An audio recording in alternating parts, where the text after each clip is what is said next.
A hospital emergency brought out my husband's true colors.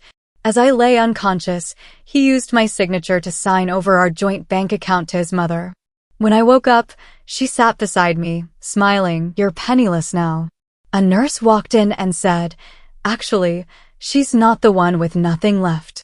The look on their faces was priceless. I, 45 female, used to believe I was living a normal, stable life. Married for 20 years.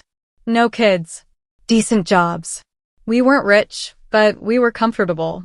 I've been with Mark since college. We met at the University of Texas at Austin. We clicked fast. Got married after graduation and stayed in Austin ever since. Over the years, we built what I thought was a strong life. We had a modest but cozy home in North Austin, 2 cars, savings, investments, and a joint bank account. Everything was shared. Or so I thought. This happened last year. It still feels unreal. It was a Saturday, hot as hell in Texas. I was home alone doing normal stuff. Laundry, checking emails, planning groceries. Mark said he was going to visit his mom, who lives 30 minutes away in Round Rock. I didn't think anything of it. He visits her often. That afternoon, I suddenly felt this intense pain in my head. Like someone cracked my skull with a bat. I barely had time to grab my phone before everything went black. I collapsed in our hallway. The next thing I remember is waking up in a hospital bed, barely able to move my head. My mouth was dry, and I felt like I'd been hit by a truck. Machines were beeping. There was an 4 in my arm. My vision was blurry, but I saw someone sitting beside me. It was Mark's mom. Margaret. She was smiling. That same fake-ass smile she always gave me at family gatherings, the kind that never reaches the eyes.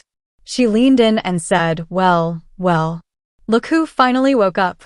I could barely speak. I just croaked out, "What happened?"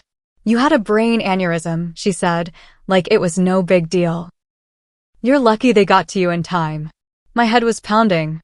I closed my eyes and tried to breathe. I was so confused. Why was she here and not Mark? I asked her. She just said he was taking care of things. I drifted in and out for a couple of days. Every time I woke up, Margaret was there. Not Mark. Just her.